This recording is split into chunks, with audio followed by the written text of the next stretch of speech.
Well, hello, everybody. Welcome back to the Unwatched Pile. Oh, they're falling on me. Movies are falling everywhere. Hello, everybody. It's me, Stephen Billings.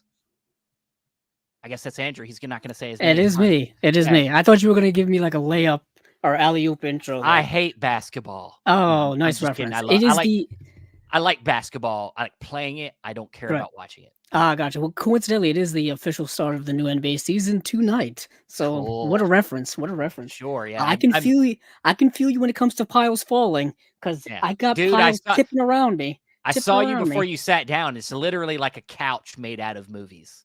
I've got a table of like old like DVDs and things that I've replaced over time, and they've just been stacking up so high that they're all like this. And after a while, gravity just takes over, and they fall over themselves. Yeah, so I got to pick them all back up again. Dude, we got to do something about that. I know. You got to do a little bit of a cleansing. It sounds like. I guess so. But we are back here once again for Unwatched Pile number 17. I didn't quite know what the number was until just looking at it right now at the top of our page. It's a good thing I looked up in the top corner. Yeah, I thought we were much earlier than that. Well, I mean, technically, we did like a few shows of this before we like rebooted it. So this would probably technically be like 21 or 22 something like that. But I didn't even think of that. I was just even thinking of just these batch of specific shows where we were in the oeuvre of it all. Yeah. But yeah, we've got another interesting episode tonight, a kind of horror themed, Halloween themed type of episode because it's getting close to that time. Yeah.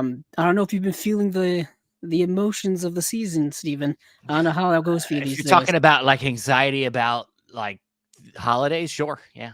I guess that I was thinking more of like you see a pumpkin, you're like, oh, that's awesome. You know what I mean? Like, oh no, well, like that. This is my favorite time of the year. The weather cools down. The type of atmosphere of this time of year is my favorite. So for sure, yeah, I'm on board. But that anxiety thing is a real thing, I think, for a lot of us, and kind of plays into maybe some of the movies we'll talk about tonight. I know my film is very much about the psychologicalness of horror that horror can bring. But as always, if you have never watched the show, here on the Unwatched Pile, we go diving into our collections. You know, us collectors, we sometimes buy things we haven't seen. Sounds weird to a lot of people, I know, but we do it because we just love cinema that much. We want to collect it all. And so we have that Unwatched Pile. In this show, we go and we take a movie off that pile. We watch it. We give our first reactions here. And then we go back into the collection. We pick something that would pair nicely with it. That would be a great double feature. We do that. We talk about it. We have fun. And we always bring along a guest. Coming back to us for his, I believe, second time coming on the Unwatched Pile. He is in the future and is going to tell us how the show is going to go. Mr. John Matthews. How you doing, sir? Doing well. Thank you, gentlemen. I appreciate being back. I miss being on the show. So, I appreciate the invite coming back. You're always welcome, man. We always like having you. You got good movie knowledge. You're now showing filmmaking chops. So we'll get into that. But, you know, you're doing a little bit of everything. But just in general, man, how you feeling? How you doing?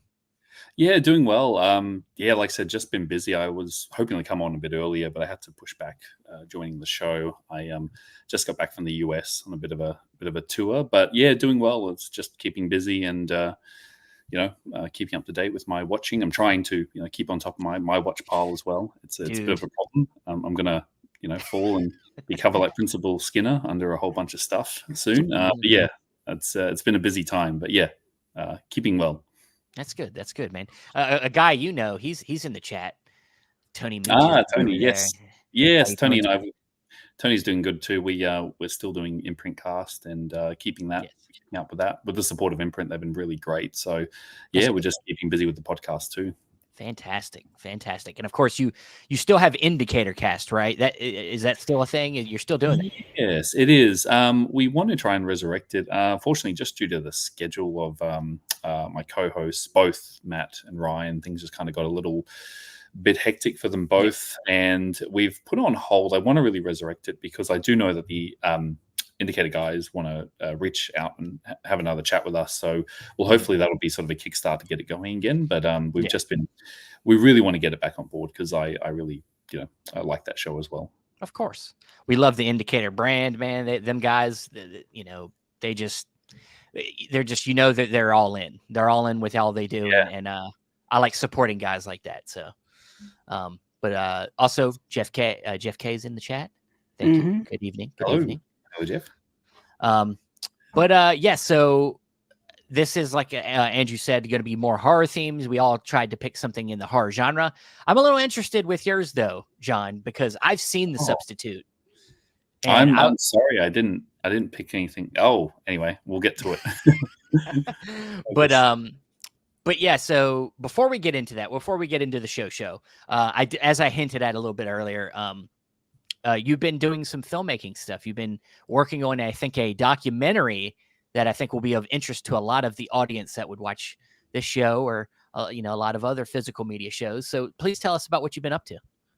Yeah, definitely. So back in August, I went to the US with a colleague of mine, Danny, and we shot a documentary, still working on it. And it is in the realm of home videos. So if you're interested in the history of home video, I think you'll find a lot of interest here. What it's really about, the core of it is there was once a company called Anchor Bay Entertainment. You probably know the name. They were, back pioneers of the day.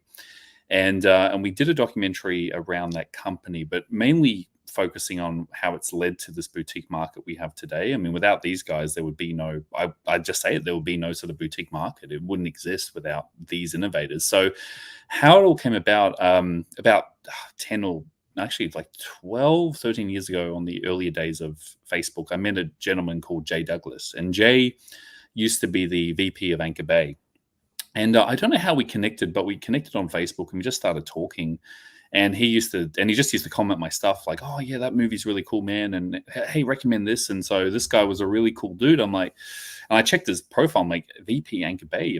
So he used to work at Anchor Bay. And we struck up a friendship and we chatted for about, a good number of years, just talking back and forth about movies and music. And basically Jay told me all these wild stories about Anchor Bay. And I was like, wow, like I said, you should really do a book or a documentary. And he said, yeah, man, look one day. Yeah, it sounds cool, man. And he was like a hippie guy. He's a really, really awesome dude.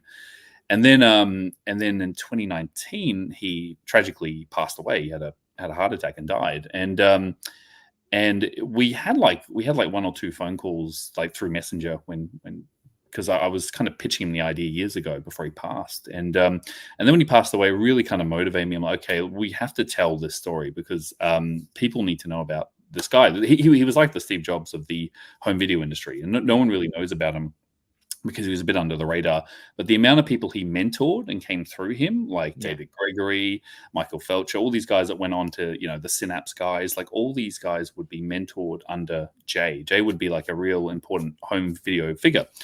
And so then COVID hit and screwed everything. I was originally planning to go to the US a lot earlier, and I reached out to people, and they said, yeah. And some people were a bit resistant, like, what's your MO? And so I kind of was really kind of like trying to reach out to people, and particularly like filmmakers like, William Lustig, who, worked at Anchor Bay. And first they were just like, what's going on here? Like, who's financing you? And a lot of people were just, I'm like, no, this is a complete passion project. And so then we COVID obviously kind of died off, and I got back into research again, and I started the project. And then a friend of mine, Danny, who's actually in production, said, oh, let's I told him the idea. I said I might go to the US and bring a phone and do it myself. He's like, no, we need to make this look good, professional. And so Danny came on board, and basically he was the production guy.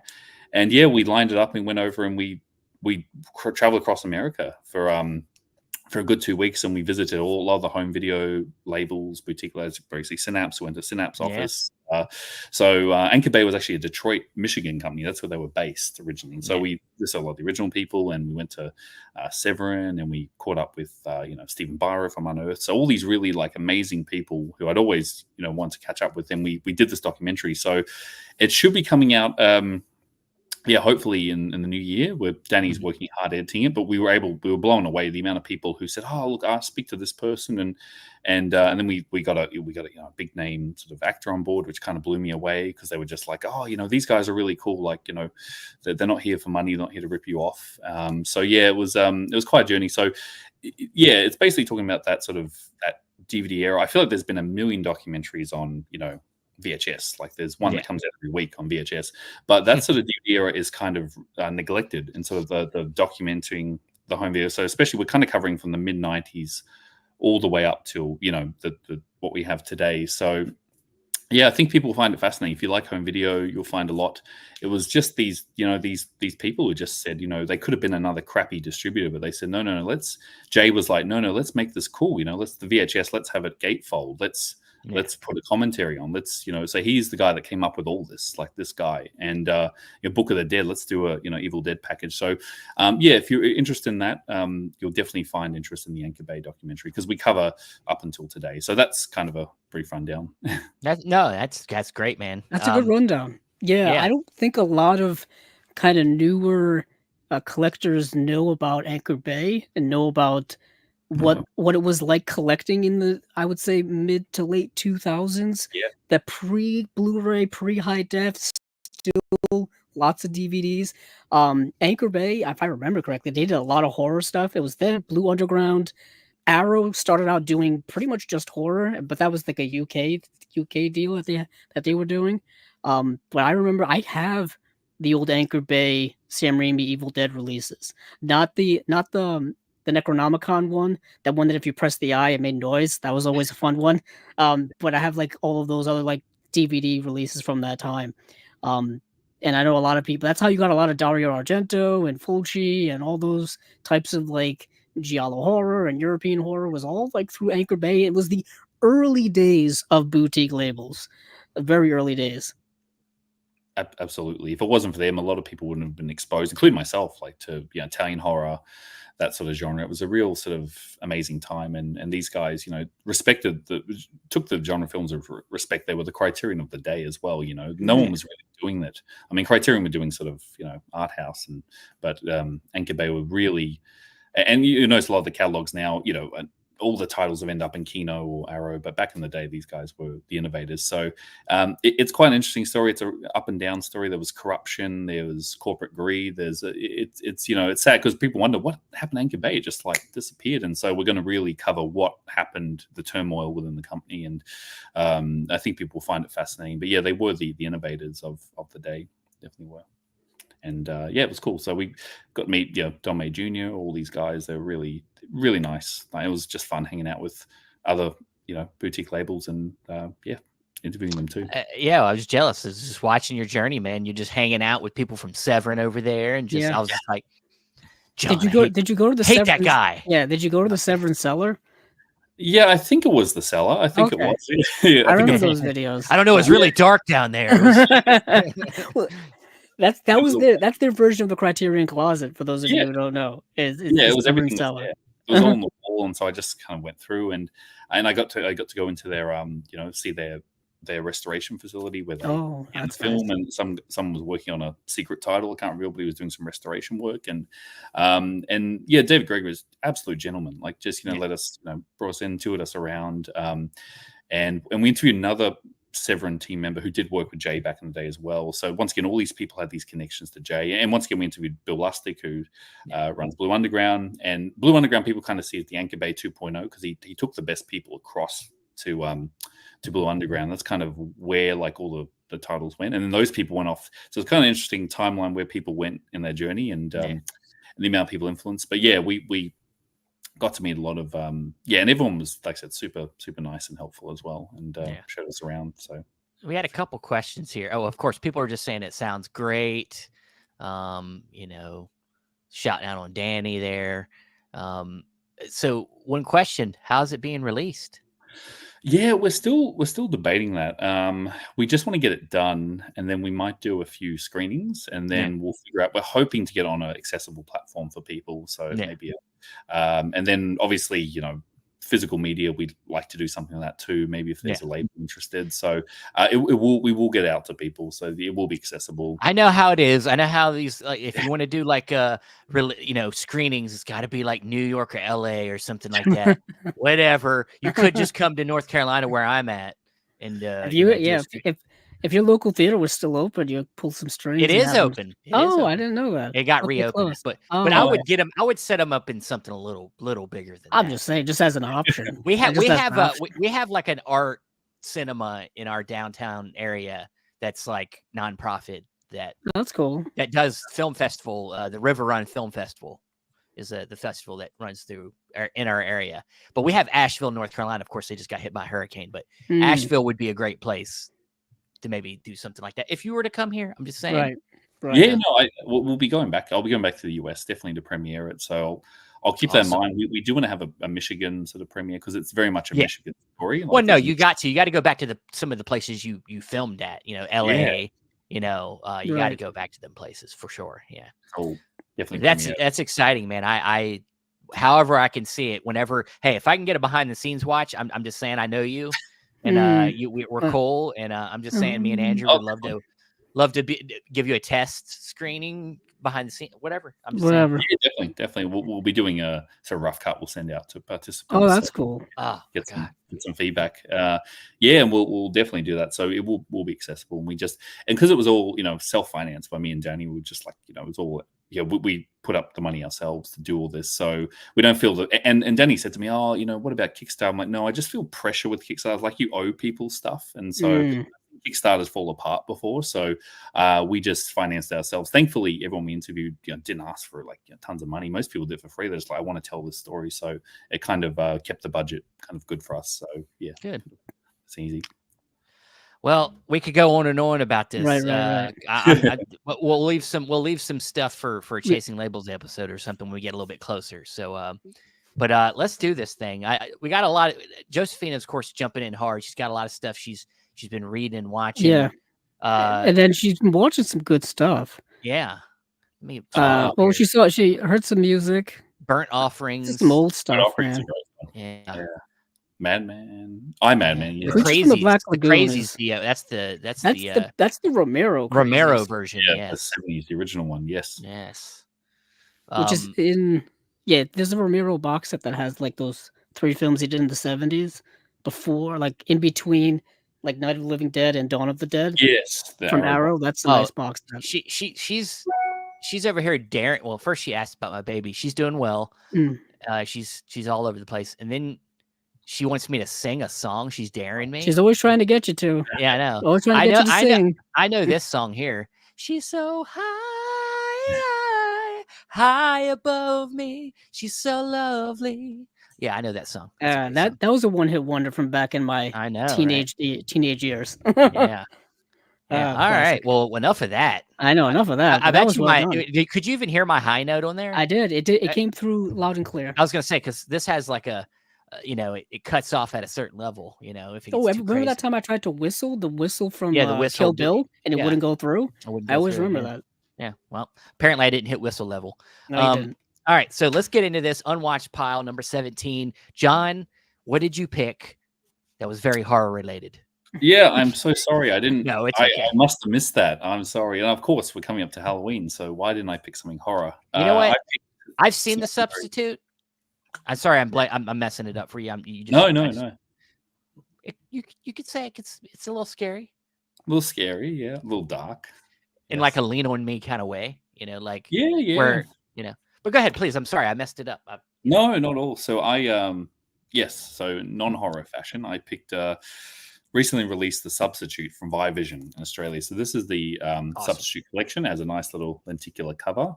There was an issue with the disc, but you can get it replaced if you contact Vivision. I think it's the I think they included the R-rated cut instead of the extended cut on there. So not a biggie, but they will replace it.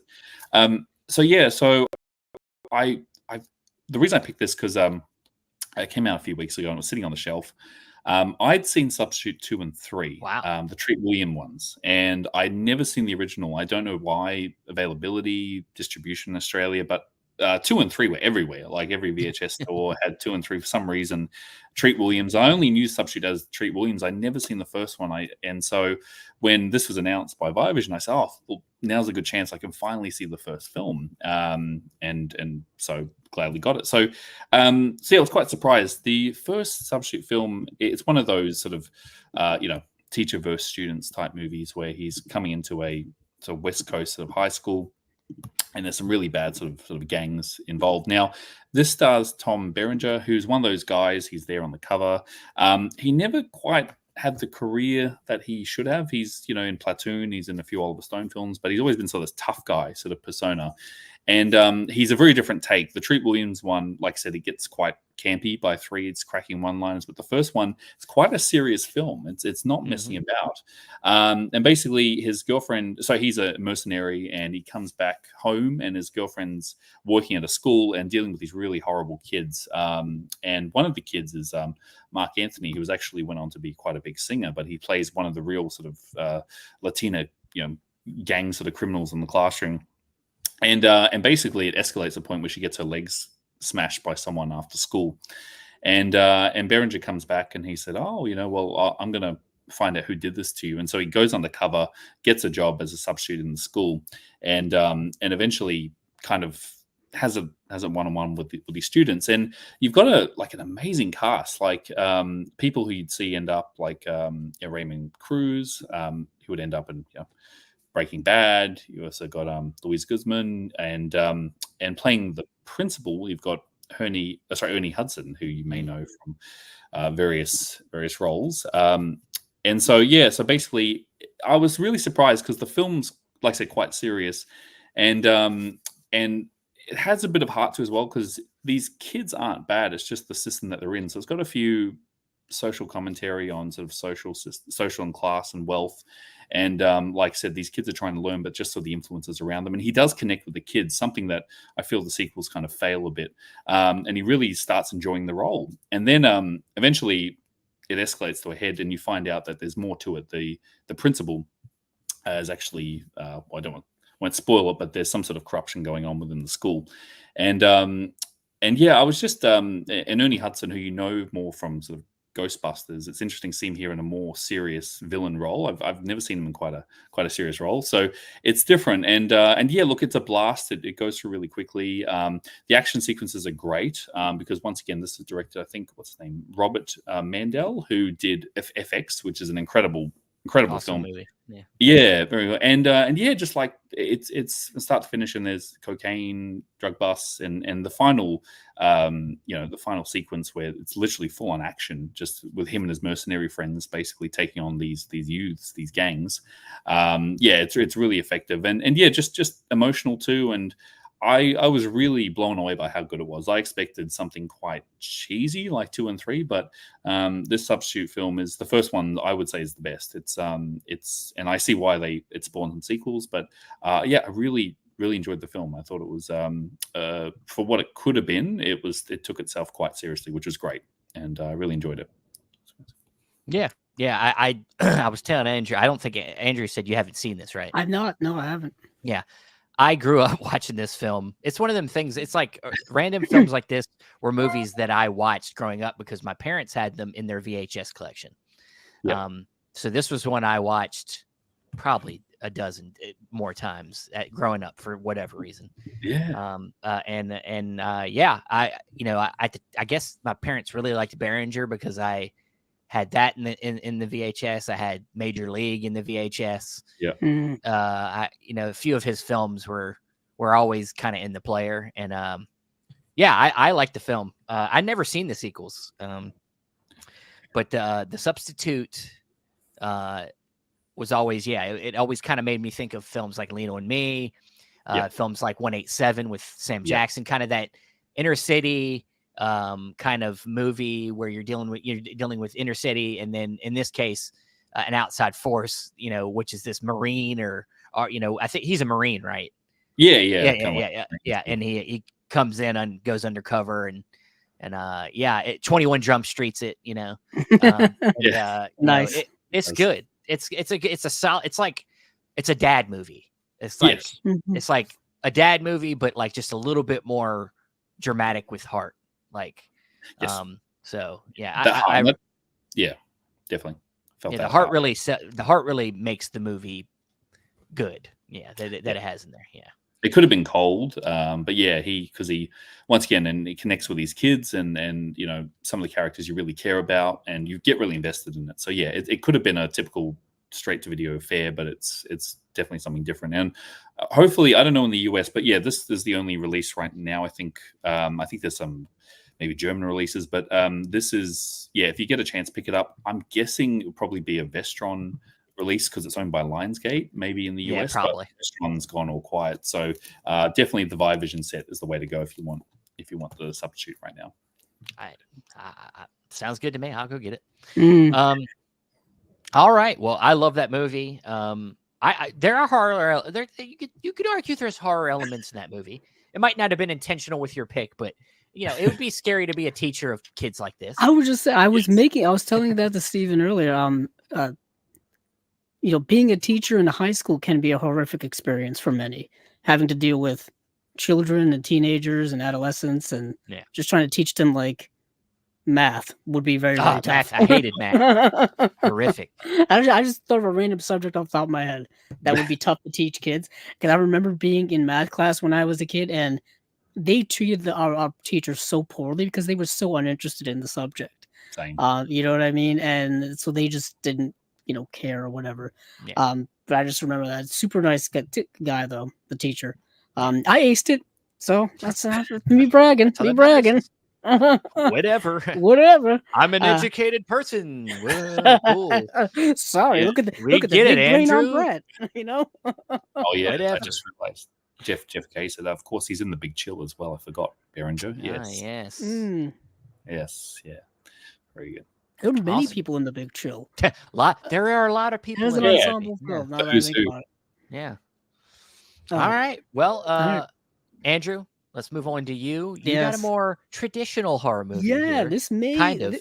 this may shock many of you to the point of hysterics. Shocked me. It shocked Steven, and he's not an easily shockable person, at least from what I understand. But I had never seen this movie. I've had this movie in my collection since I bought it on DVD, probably like 2007, and then bought it on Blu-ray without even having seen it. And that is Interview with the Vampire, which I know is a cultural favorite. I mean, they made a TV show now. Yeah, there's a TV show now. It's based on the book by Anne Rice, which was a whole book series as well, which they are, like Steven said, adapting now into a TV series. But this adaptation came out in 1994, starring people you know: Tom Cruise, Brad Pitt, Christian Slater, Kirsten Dunst is in the film. Antonio Banderas is in the film as well. This is directed by Neil Jordan, who people are probably more familiar with this film, The Crying Game, which I believe he did before this. Stephen Rea, who was in The Crying Game, is in this film as well. It's a little crossover there. But this, like I said, this is a movie I had never seen. I had only seen clips of it. Of course, I'd heard people talk about it, but for just years and years, it was one of those movies where you always like, oh, I need to watch that. And I just never did. For whatever reason. I don't know what I was waiting for. I kind of want to read the books so I can watch the TV series now as well. But this only adapts the first book in this kind of long-running vampire series by Anne Rice. I think she wrote the book in 1976. And what is interesting is that just the making of this movie is interesting. Once Tom Cruise was cast as Lestat, apparently Anne Rice was so upset about that she just quit like working on the production of the movie and was just like, yeah, do whatever you want, basically. And then afterwards, after seeing the movie and seeing Tom Cruise in the role, she wrote an actual like letter of apology to him, saying that like, yeah, you were actually right for the role, I was wrong, all that stuff, which is fascinating because I would say that Tom Cruise is very much a highlight of this movie in surprising fashion. For those of you who don't know the story, this takes place over about 2 centuries. It really revolves around the Brad Pitt character in a very French name that I'm going to probably butcher here, is Louis de Pontdulac. It starts in 1791, like Louisiana, and then goes all the way up to present day. And it's really about his relationship with Tom Cruise's character, who is Lestat, who is the one who turns him into a vampire. And they have this interesting relationship, and then like they're surrogate parents to a very young Kirsten Dunst in this film, who was just a little girl. I think she was like 10 years old, around there, and she's fantastic in this film as a little vampiric girl, essentially. um Lots of, homoerotic overtones because they're two parents and a child. It's the movie, not so much romantic. It's a very cold film because you've got this diverse dynamic between these two polar opposite characters. Tom Cruise is very much what you think a vampire would be. He is outlandish, he is seductive, he is just going out and doing whatever he wants, while Brad Pitt's character is more introspective, more regretful. He's more not leaning into his vampiric tendencies. He is very much resisting all of that, whereas Tom Cruise is the exact opposite. So they kind of clash between each other, but it shows you kind of the different forms of like what a vampire would be. Um, and and what is interesting is that I think I just lost my camera. Steven, am Yeah, I still there? you're here, but your camera's gone. That is very odd. Hold on. Keep speaking, sir. I'll keep speaking. Yeah.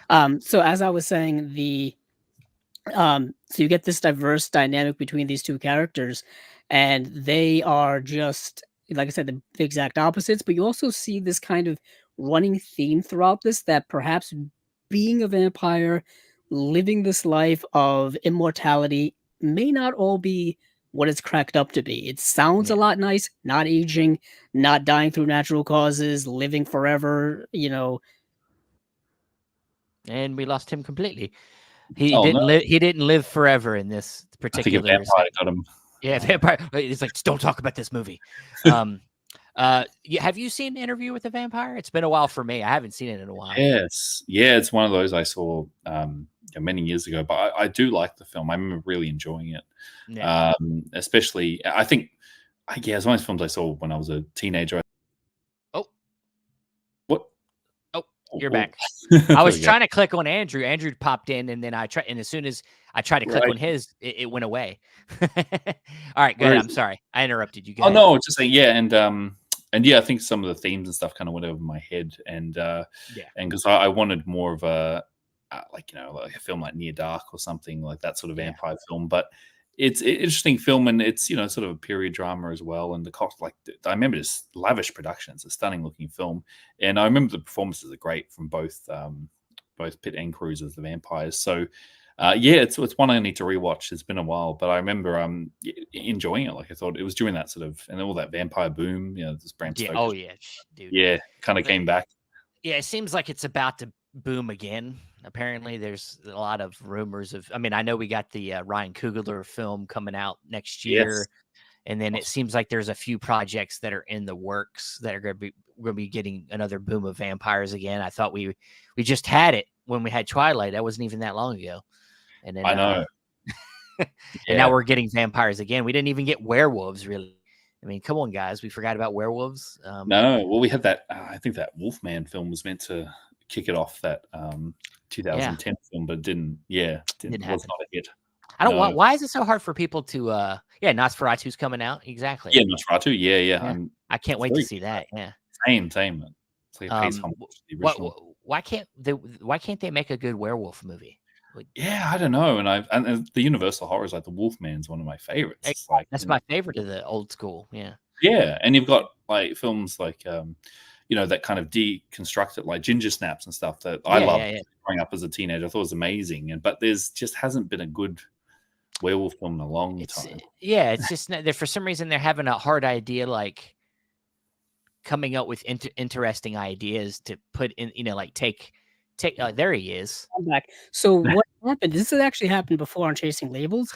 Is the software that I use that's for the camera froze. Oh, I use geez. Logitech software to control the camera, so it and so it just like kills like everything.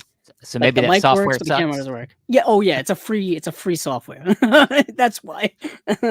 It's brand new. But I don't know if you want me to jump back in to what I Well, was we were saying. just talking about vampire, and then we started talking about werewolf movies. But before we go back to you, I just want to say that yeah, we have a hard time for some reason with werewolf genre. I don't know why they can't Yeah, can't seem to get it right. Can't seem to take it. They're doing it with other types of with vampires. They seem to keep reinventing that and putting it in something, but werewolves have a hard time. But back to Interview with the Vampire, yeah, please. back to Interview with the Vampire, which is kind of interesting that you say that because this did come out in 1994, which I don't know, were the 90s like a happening time for vampires? I don't remember. It was Bram Stoker's Dracula. Bram Stoker's Dracula, which was 92. Kind of, yeah. I remember vampires obviously being a bigger thing in the 2000s, where you had like movies like Underworld were coming out, and of course the Twilight films towards the end of the decade. Dracula 2000. And then I mean Van Helsing with Hugh Jackman, which apparently I mean vampire movies are always around. It's just like they've been around for like a century. Like they go all the way back to like Nosferatu, and I think Josie just mentioned Vampire, the Carl Theodor Dreyer film. Which was in the silent era as well. They've been around forever. But what is interesting is that this movie kind of references like certain vampiric lore. And I think Brad Pitt's character kind of just dismisses like, oh yeah, people just made that up. But it does also adhere to certain vampiric things like sunshine. They can't be in the sun. They can't do certain things. But I did want to mention that this release here is a rather old release. Speaking of like kind of ancient things, this release here is from 2008, and they've only since repackaged it a few times with the same disc. Even last year, when I think Warner Brothers had their whole like 100-year anniversary celebration, and I think they re-released it again, still the same exact disc. So we're talking about like early Blu-ray look here. It doesn't look particularly great. It doesn't even like when you put in the disc, it starts the movie right away. One of those where it doesn't really have a menu that you go to. It starts with a cast and like director intro that's like 2 minutes long. That's how it starts as soon as you put the disc in.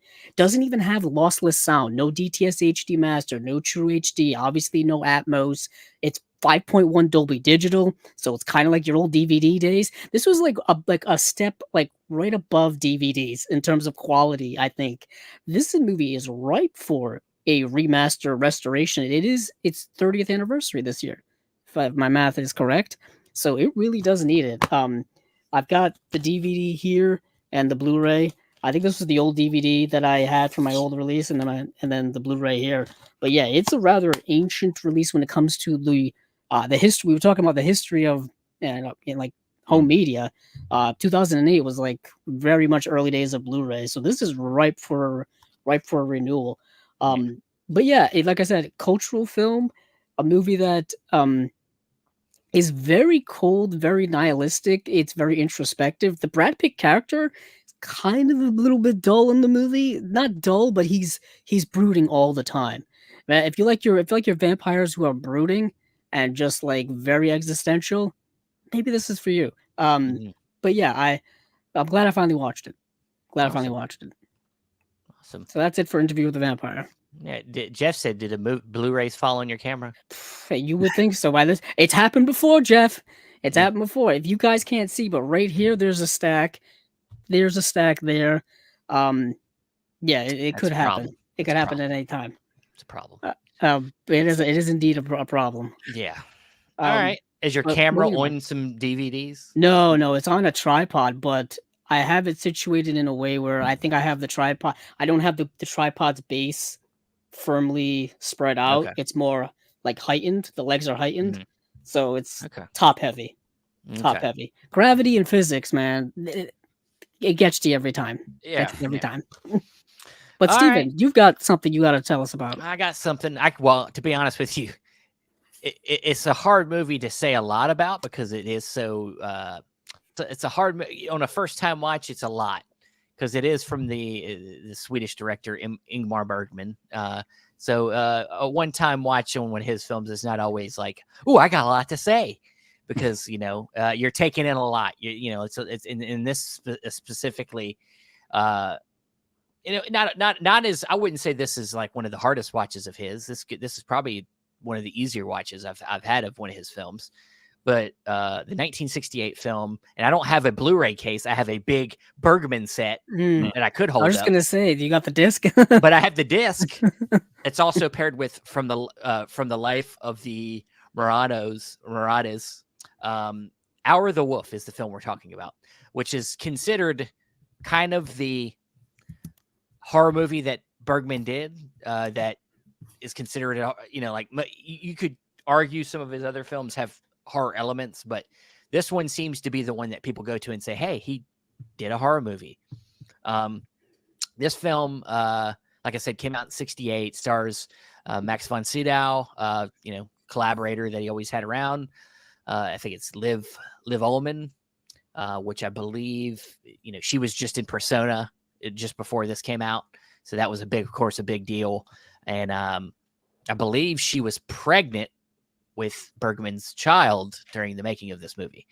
So a lot of interesting things just on a behind the scenes level about this movie. But so this is a film about an artist played by Max von Sydow, who takes his wife to this island, and he's an artist. He's a painter. He's a painter. He's going there to just, be an artist. And what this movie does is it starts to delve into his psychology as an artist, and how he struggles and how he slowly kind of delves into madness through his art. And like I said, not a lot to say. It's one of the movies where it's just kind of very atmospheric. It kind of tells its story in different ways. Like it has different narrators of the story. There's times where it's from Max von Sydow's perspective, but then sometimes it's from, his wife's perspectives, and then it goes into some surreal areas. So it's, I think on a first time watch, the first half of the movie kind of seems more like a drama. And then when you get to that last half an hour or so, it like starts to become the horror movie that you hear about. Like it gets very surreal. It gets very, some of the images are very kind of disturbing. There's a image where this woman pulls off her skin off her face. But yeah, I mean, I don't know. Anybody else seen Hour of the Wolf that can maybe delve deeper into this? To me, the movie's mostly, it seems to be about, I guess the psychology, somebody's losing their mind, kind of through art, through the pressure of what it means to be an artist. Anybody else, John?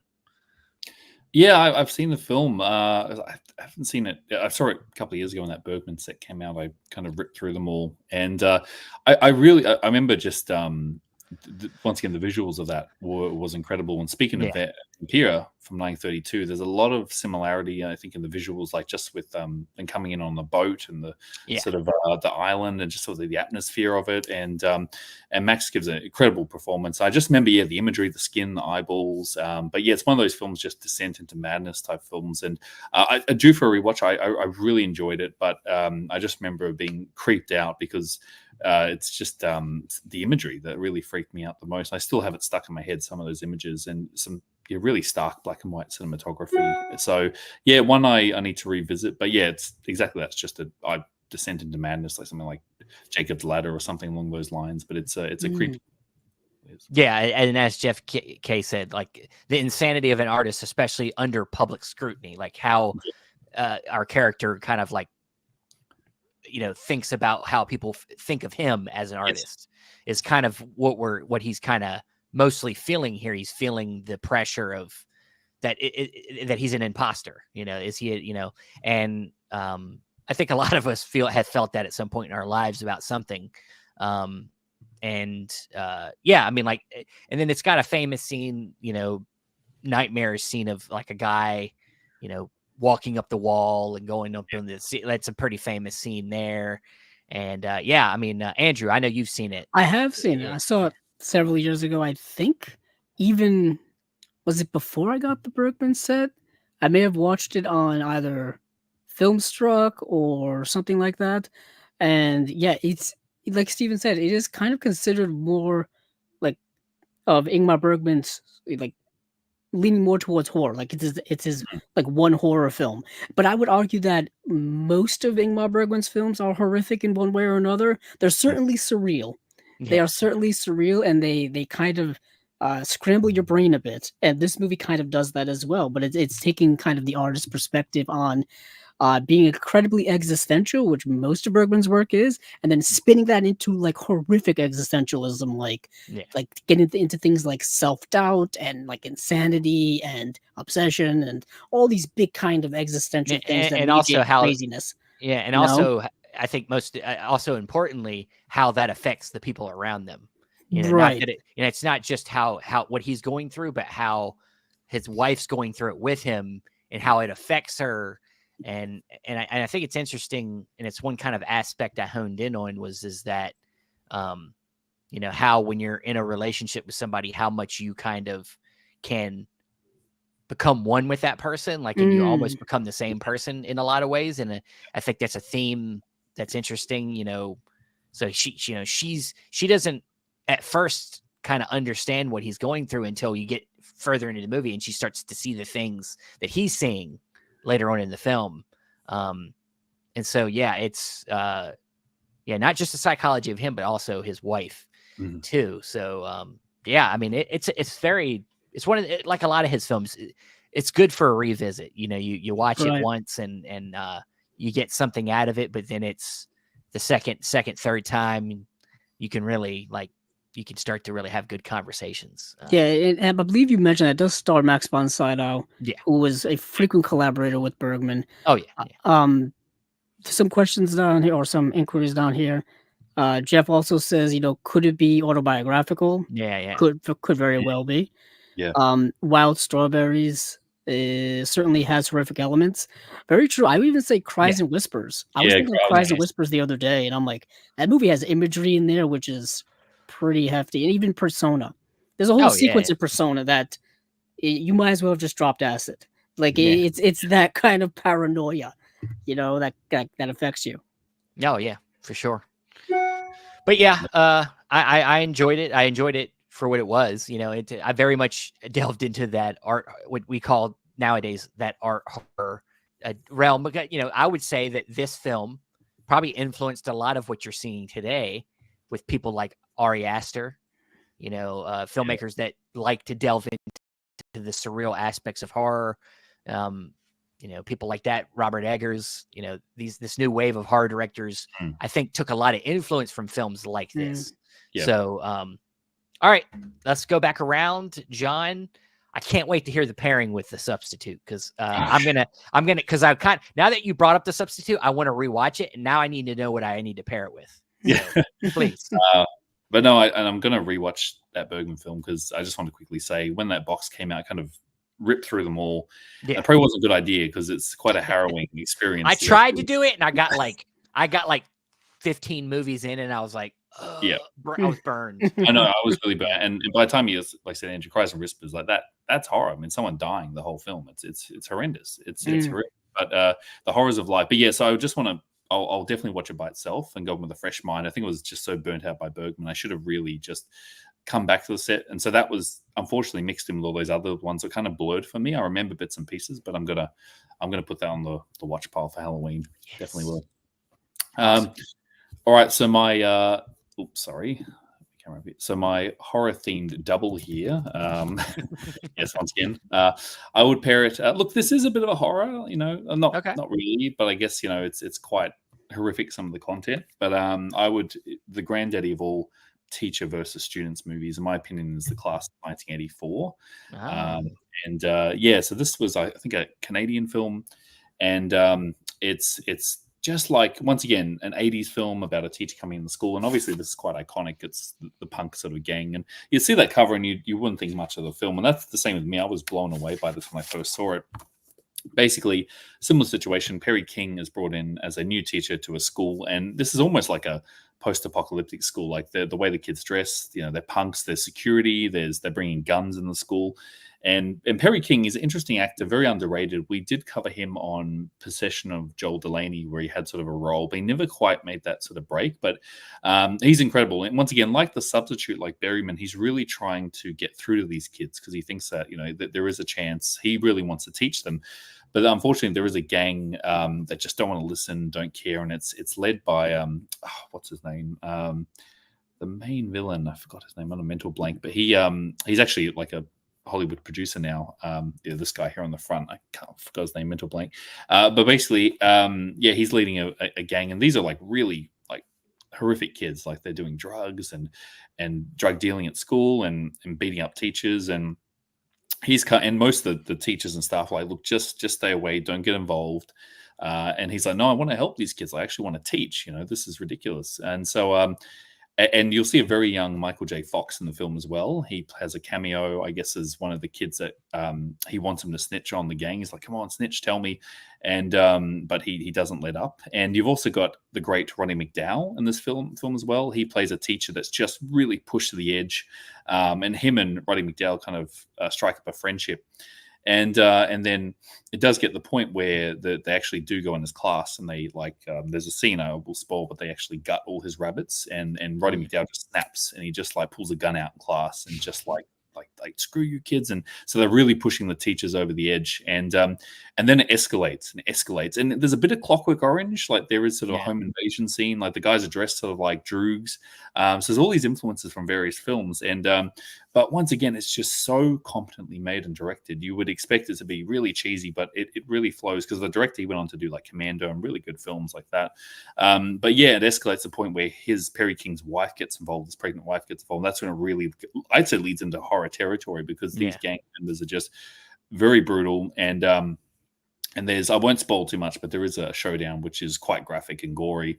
But once again, it's an incredibly well-made film. Like I said, I say this is the best of the teacher versus student films. It blew me away when I saw it years ago. Very low expectations. Great soundtrack as well. I think Alice Cooper did I think the opening score, We Are the Future, was one of those songs I think Alice Cooper was involved with. But overall, just really great Canucksploitation film. And I say it's the in my opinion the greatest teacher versus student film of all time. I don't know, man. Roger Ebert gave it 2 thumbs up as well, which was quite a shock. So Election, come on now, Election. Matthew. Oh Broderick. yes. Well, there was no battle to the death, but maybe there was. It could have been behind the scenes. It was more battle of wills to the death. Well, Broderick, he was being pushed to the edge. I wasn't surprised. I mean, Breakfast Club, kind of. I don't know. Yeah, many students versus the principal. The principal, yes, psychological. Yeah. There's a lot. That's a genre that. You could have a lot of fun. We could do a whole episode on just that, the teacher versus student. Yes. I mean, I'm pretty sure I've seen the movie. It all sounds familiar to me, but it's when if I've seen it, it's been a while. Andrew, have you checked it out? I've not seen it. No. Yeah. Of course, I've heard about it. I always get this confused, and I think I get something else confused. There is a Class of 1999. There's a lot of class of. Isn't it? Yes. Wasn't there also? What was the movie? Was it Summer of 1984? Is that another movie, horror movie set during that time? Well, there was a movie called Summer of 1984, which came out in 2018, but that's completely different. But I'm just saying it is within that kind of horror genre. It is, and look, there is Class of 99. That is complete. Look, it's a sequel, but it's so silly. The sequel is set in the future. You got cyborg teachers. It's really got nothing. This is actually a raw, gritty, serious film, but the sequel, hokey fun. And then there was a Class of 992 Part 2 to add to the confusion. So they are loosely connected. But this is a Scream Factory release. It's the only release so far. Unfortunately, I watched it again recently. It's a pretty dated master. This is like 2014, like early Scream Factory Day release. So maybe someone's going to do a 4K or give it a nice new scan. But because Scream Factory, they've lost a lot of the rights to these sort of earlier releases. So okay. So maybe I think it is out of print. I think I could see a Vinegar Syndrome snatching that up. Yes, definitely could. Yeah, that's interesting. Just because, Either they lose the rights to some stuff or they just re-release it in 4K. That seems to 4K, be Scream Factory, Shout Factory's type of deal right now. their motto. Because I know I think they just lost the rights to Sleepaway Camp 2 and 3, which then just got released by Sandpiper Pictures, or Right. re-released rather. And I know those were going for like high prices on eBay and such like that. But yeah, those early Scream Factory releases, I remember when those first came out, people were kind of losing their minds over them because it was the first time we had seen like like a dedicated sub label within a bigger company. And they were putting out great stuff at the time as well. They still are. Just A lot of explain. 4Ks. Yeah, this was an amazing time. But sorry, I take that back. It is still available at Screen Factory Direct. There's only 98 left in stock, so I don't know what the deal is. So maybe just because I swore this was on I saw some out of print list. But like I said, there might be a 4K. So it's a bit of a risky thing. If you want it, if you like the film, get it. But if not, I feel someone's going to pick it up. Somebody's going to pick it up. So yeah, I feel like that someone will too. That's the thing now. John kind of brings up this idea that if you want to pick up something now, you kind of hesitate because there could be a re-release. And we're leaning more towards like there's a higher percentage that's going to happen. So I'm so hesitant about like recommending people to buy things because I'm like, it's probably going to get a we're in a wave right now where most companies have went into 4K, so you're looking at potential upgrades for a lot of films. So you are, when the Blu-ray came out, once again, like you said, Andrew, like 2007 Blu-ray, it's kind of hard to recommend for someone to pick it up. Same with this list, the 2014 Blu-ray, and it's just like, it's one of those things where you feel like something's coming, definitely is, but you don't know, and that's the thing. It could fall out of print, and So yeah, it's just it's everything's getting upgraded, everything's getting re-released. So yeah, it's just for a 10-year-old Blu-ray, maybe if you really like the film, definitely pick it up. Yeah. All right. Well, now I know what to do. I can do substitute in class of '84. So nice. I'll get on that.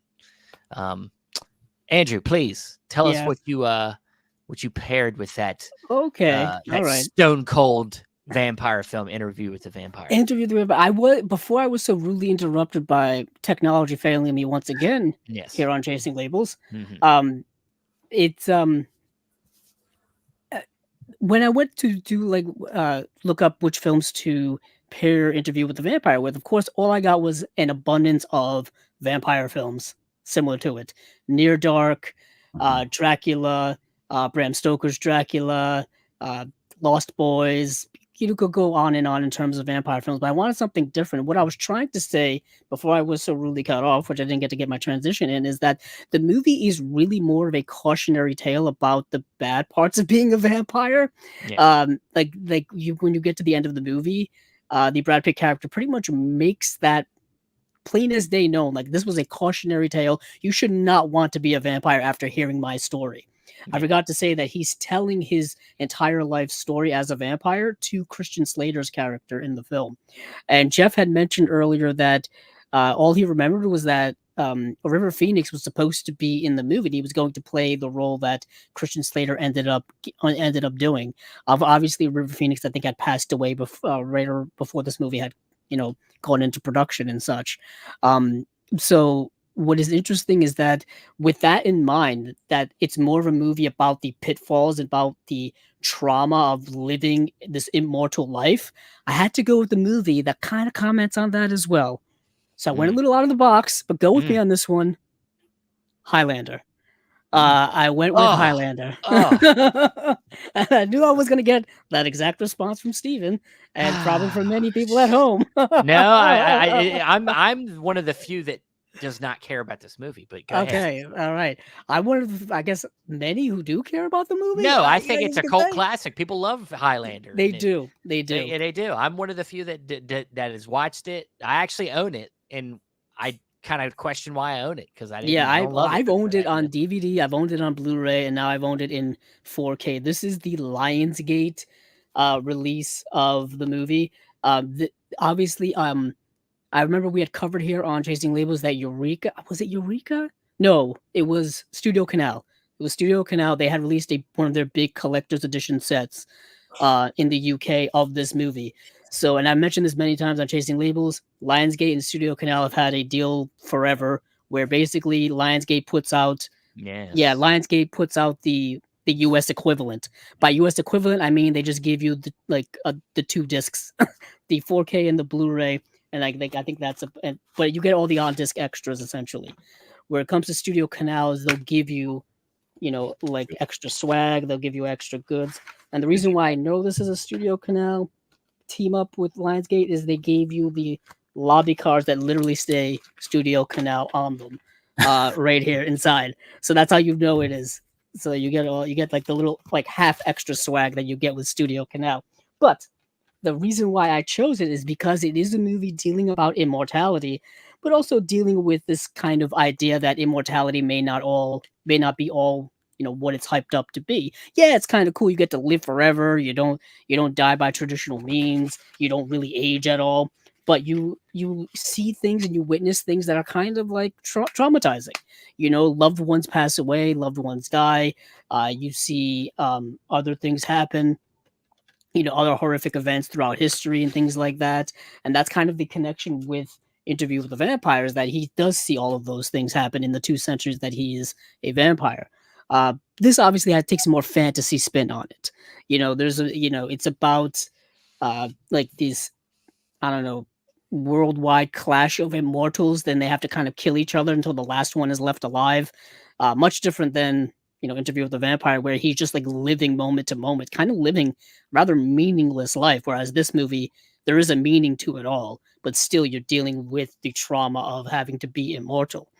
This movie famously, of course, has the soundtrack's done by Queen, which got many hits in there. Like it's oh man, like so many things. Princess of the Universe. I remember the DVD came with the Queen soundtrack, which was kind of cool. But I've always been a big fan of this movie. This franchise, I guess now, is notorious for having kind of bad sequels. Highlander 2, The Quickening, is not great. There's a third. Couldn't be quicker. Yeah, couldn't be. The third film is called what's called like Hidden Dimensions, with Mario Van Peebles is like a bad guy in that. And then there was a TV series in the 90s, and then there was a couple of movies after that. Was it The Source, and then Endgame or something? I forgot what it was called. But anywho, they've been working on a reboot of this for many, many years. I think they've come to the point where, is Henry Cavill going to be the Highlander? I think been the rumor. Yeah, it was Ryan Reynolds at one point. I guess no longer that, but they've been working on a reboot of this forever. But I don't know. I needed something out of the box to connect with Interview with a Vampire that wasn't a vampire movie. So I was thinking immortality and the begrudging regret of living an immortal life. Yeah. So you've got that in Highlander. Clancy Brown's amazing in this movie as the Kurgan, the big bad guy, steals every scene he's in. There's one scene in the movie where he's in a church, and it's kind of brilliant. He's like the eponymous pure evil in like a holy place, and he's just having like the time of his life in there. But yeah, this also famously has Sean Connery as an Egyptian Spaniard, which is the most ridiculous thing you could ever possibly imagine. And it very much is that, because he has a Scottish accent. He's Egyptian, Spaniard, makes no sense. Sure. But he's his mentor, so whatever, you just go with it. Almost just as much makes sense as what's his name in the Jesus movie. We were talking about it. We were talking about Martin Scorsese's film. Harvey Keitel as Harvey Judas. Keitel, yeah, it's almost Judas. Just bad as that. Yeah. I'm just saying, if you see Sean Connery dressed like this, you're in for a very interesting. That's actually worth it. It looks like he's playing Thunderlips from Rocky. I don't know if he's a musketeer or if he's a pimp, but either way, he's something. It's a musketeer pimp to me. John, it seems like you're a fan.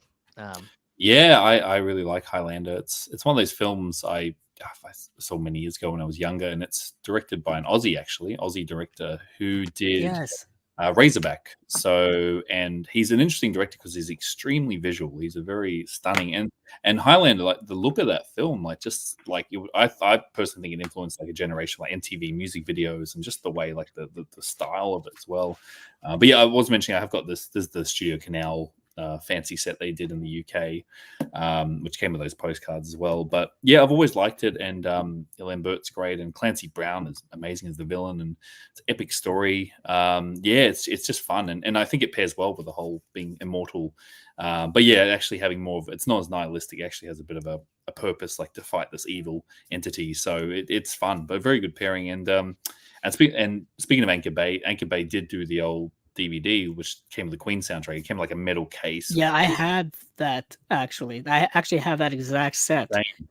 I think I had maybe a re-release that it just looked silver with the Highlander symbol on the cover and had 3 discs. Yes. Yeah, I had that set. That was how I first bought it, probably like 2007, 2008. It's been in my collection for that long, and then I've been upgrading it as we've gone along. Universal put out the Blu-ray, which was a little lackluster. Then they put out like a remastered Blu-ray, I think, after that.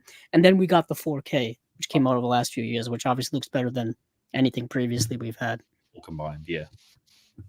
Right. It's very big. Yeah, I was always for a while there until I got more educated. I was always confused when that movie Outlander came out. I thought Outlander was also Highlander, and then I realized it wasn't the same thing. It's just some random thing called Outlander. That was the TV series, right? Was it a TV series? Okay. It's a TV series based off of a book, but it's also, I think, set in Scotland. So I think that's the connection that you may be getting there. Maybe. Because Connor McLeod, portrayed by Christopher Lambert, is Scottish. Although Christopher Lambert is French in real life, so he's not Scottish. But Sean Connery's Scottish. I'm so he's not playing a Scotsman. confused. What a movie! What a movie! And then Queen does the soundtrack, Yeah, then Queen does and the they're soundtrack. British. That was the thing in the 80s where you would just get like the coolest band to do music for Of your course. for thing, Yeah. because Queen Wait. also did the Flash Gordon. Flash Gordon, yeah. Yeah, for sure. All right. Let me show you how it's done, guys. A horror movie to go along with my horror movie. Nice. No, I'm just kidding. All right. So I did think about dabbling into some other genres to pair with this, actually. I did have some that there was one particular movie that I actually went straight for. And then I decided to go against it because I thought it's just too easy. I initially was going to pair this with The Babadook, film about somebody going through grief, then having a kind of a visual element to it where it's like, her psychology turns into this monster that's attacking her and her child. Like, it's perfect pairing. It works. You can do that one if you want. Also, going outside the genre, I thought about Birdman, where you got Michael Keaton plays this actor, this artist who is haunted by his past of playing this character that he can't move on from his career, get his career move on from it. He's trying to put on this play, but everybody when asked him is about, are you doing a Birdman sequel? Are you doing more Birdmans? And then he just wants to put on this play and show that he's an artist, that he's more than that. And of course, he goes through things in the movie where he's, literally cussing out a critic in the middle of a bar, so similar things. And of course, not really of the horror genre, but it is surreal in a lot of ways. It has a lot of surreal elements to it throughout the movie. I thought that would be an interesting pairing as well. But the one I landed on, I thought it plays on a lot of the same elements. It's about an artist, a painter, that takes his family and moves into this new house. But then the evil that is involved in this is not just a manifestation of like his own issues, but they're real. It's like demonic. Mm-hmm. So I chose this film here from a company that I think John's aware of, Umbrella, Devil's Candy. Yeah. Oh, nice. Yeah. Yes. So, as I said, artist, he's a painter. He goes and he starts creating these like crazy paintings of kids being killed and things like that. And what he is he's getting these visuals of this serial killer essentially. That's just, and he's in the film. He's played by, get his name here so I don't forget here. It's Ethan Embry. Pruitt. Well, Ethan Embry's the main character who's the painter. Okay. Pruitt Taylor Vince is the one that's the killer who he keeps getting these visions of throughout the film. And so, there's actually an entity in this film that's I guess, working through him that helps him create these paintings of these visions. And then, yeah, it's just a very atmospheric, very, very much like Hour of the Wolf. Cinematography is amazing, very moody, very dark, very much in the mind. But this plays on the horror a lot heavier. It's, I mean, it's a, like, people say this is like a heavy metal movie. You know, it's got that soundtrack with all the heavy metal music. And it's just, it's very, very much more traditional. Like, it's a horror movie. Hour of the Wolf, I would say, is more artsy. It's more about the existential stuff going on in that film. The visuals do get a little horrific towards the end, but this film really, you know, is more, I think, for a more palatable horror film for people. But hits on a lot of the same themes. A lot of the same kind of characteristics are involved in this film that I think the Hour of the Wolf has. So, anything about Devil's Candy, John? I haven't seen it. No. I know being a Umbrella. You know, I've got a lot of Umbrella titles, and I actually think I have it, which is even sadder because it's part of Beyond Genres, and I was trying to get all the Beyond Genres, so I definitely have it. But it was just one of those things. I was like, oh, it's a newer film. I'll get around to it. But I really want to see it now. I'm going to crack it open and give it a watch. It's it sounds great. It's a cool movie. Yeah, it's one I discovered. Probably while doing the show, we talked about it, and then I watched it, and I was like, this is a cool movie. Like, I mean, and you know, that genre, that heavy metal genre, you know, where you got films that really tap into that. You know, you got people, you got goth movies, you know, you got movies that really delve into that cultural thing, you know, and metal is its own thing, you know, that creates a visual style that is unique to itself. So, like, yeah, it's definitely it was a discovery for me. And Andrew, I know you've seen it, right? I have seen it because I remember I watched it for Chasing Labels when it was announced, I think. And these were kind of the early days where Umbrella had all of these kind of sub labels going on. They had Beyond Genres. They had what was the one that I liked this season? What's it called? So it was Sunburnt. Sunburnt Screens or something like that. Coincidentally, I still got a pile here of Umbrella stuff. And then they had like their exploitation stuff. And they've kind of since gone away from doing all of that. I think it's been well over a year now since they've kind of gotten away from that, and they've gone to kind of like doing their monthly drops like everyone else of like, you know, 5 or 6 things. I think they just had their drop this past week, which I got to talk about in the next episode of Chasing Labels. Yeah, because I was just watching something for that last night. And they're doing kind of more collector's edition focus kind of stuff.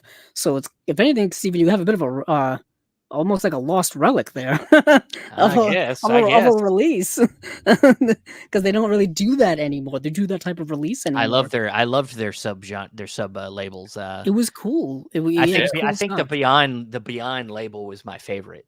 Yeah, the Beyond Genres. I have them all. Yeah. I think I've got a few of those myself. I know I'm looking at Martyrs right now, and I've got their Martyrs. Their Burt Reynolds box set. God, what's the one I'm blanking on? The Twisted Nerve was another one I got. From what I heard, why they stopped, a friend of mine who works closely, you know, does the Umbrella Group and whatnot, he said basically the lines weren't accessible. So collectors like us, if you see it's up to number 32, you're like, I don't want to go back and get them all. I'm not even going to bother with that. So a lot of people, it's weird. There are collectors who see numbers and they get irritated and they don't want to start a label.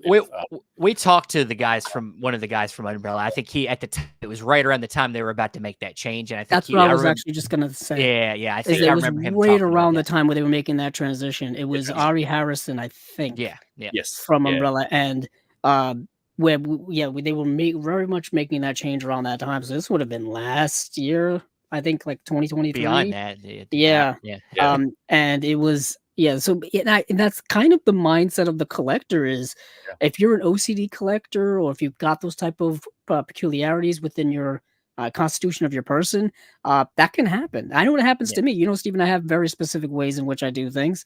Very specific ways in which I collect things. If I see the numbers, you know, they attract me right away. If I see like there's a specific sub label, I got to get them all. Did I miss out on early ones? You know, what do I do now? All those kinds of things. You know, funny enough, I'm growing out of that a little bit. Yeah, when you I remove have used to be yourself like from that. it so Yeah. much, And I have that to be happens.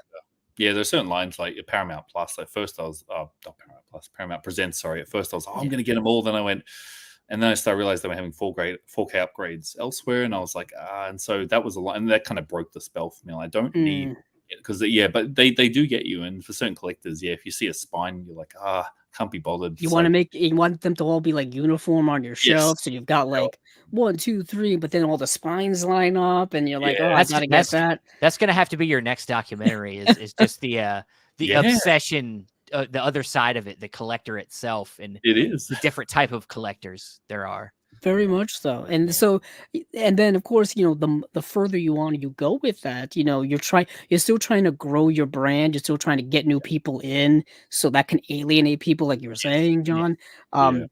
yeah, Um, as it is, imprints up to, well, I think we talked when Tony was on, there are over 300 releases now. They're yeah. 300 and they're in the 360s, I think imprint is. Now, So that's a tall tale if you're asking somebody like that to try to dive into that. Um, but I don't know. It really all depends on who you are. But I get that a lot. I understand that makeup of it all. Yeah. But yeah, speaking of that movie, I think I talked about it when it came out. I remember it being very slow burning type of movie. Like you get the family that moves in, and then the father portrayed by Ethan Embry he starts painting these pictures in the barn area, and he's kind of slowly losing his mind. Yeah, But it's very metal, like he listens to similar. a lot of Yeah. metal. I remember that, a lot of Yeah. Metallica Yeah, going on in there. it's very dark and moody and like I said, slow into madness kind of thing. It's just in this case, there's this entity that's also involved. It's not Kind of like just an Amityville horror, yeah, something like Stir of Echoes with mm, Kevin Bacon, something like that. Like it felt like that type of movie. yeah, for sure. Even Jacob's Ladder, as you mentioned Mm. earlier, that'd be another one that would be mm, pretty similar on that kind of level too. But yeah, that's I like I said, I had some other different picks, but I want to keep it horror and this one. I think if I had to go in order, I would definitely say do the Bergman movie first as your warm up, and then do Devil's Candy as the late night movie that gets you really just get the juices flowing. Yeah, that is it. We've done it, guys. We've done it again. John, appreciate you coming on again, man. No, thank you. I love being on, and apologize for anyone who wanted sort of a horror double, but horror-ish. It's okay. Fine. It's just like Halloween. It's never been a big deal in Australia. Like we don't really Yeah. celebrate it. And for me, I watch horror all year round. So, but yeah, like I get it in the US, it's a big thing, and like decorations and stuff. But I wish we had more of that in Australia. We just don't. Like people don't even know what Halloween is. Some people like don't even know what it is. So It's okay. We come up with holidays for everything. yeah, If you guys miss one, I understand. It's we Americans, they just want to always be partying. It's weird. Yeah, that's why we have football. So right now, every Sunday, it's a fucking party. I work for Right. Pepsi. I know. Very much so. Yeah. Well, you have Thanksgiving coming up soon. Yeah, we got Thanksgiving, we got Christmas, we got Flag Day, New Year's. whatever other thing. New Year's is yeah. also known as the prom for adults. Super Bowl. Yeah. But that is it. Tell everybody where they can find you, John. Yeah, so you can find me on Facebook just under my name, John Matthews 1T. I'm in various groups like the Imprint and Indicator groups, and I am on Letterboxd under just my name, John Matthews, but with 1T. You'll find me on there as well. Awesome. So keep up. Yeah, follow him. Keep up so you can know when his documentary is going to drop. Do you have a name for that documentary yet? Yeah, we're still thinking. We were going to maybe call it Really Cool Movies, because that that was one of his quotes, was really cool movies. That's what Anchor Bay does. So we might call it that, but we're still thinking, and we will. So we'll. Danny's going to make we will make like a Facebook page and like a Instagram page. You can follow it there as well. But cool.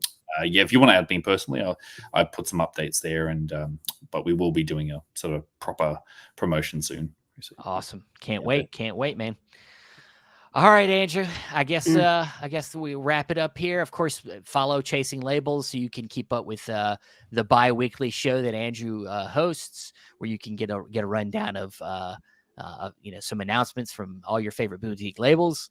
Hopefully at some point soon, you'll see a little bit more of me. I'll be coming back with a new thing that I'm working on. Yeah, we'll keep, of course, doing these monthly Unwatched Piles, man. But with that said, everybody have a good night. And what are you doing? I mean, God, we talk about this every month. Get the hell out of here. Watch some damn movies. See you guys. See ya. Goodbye.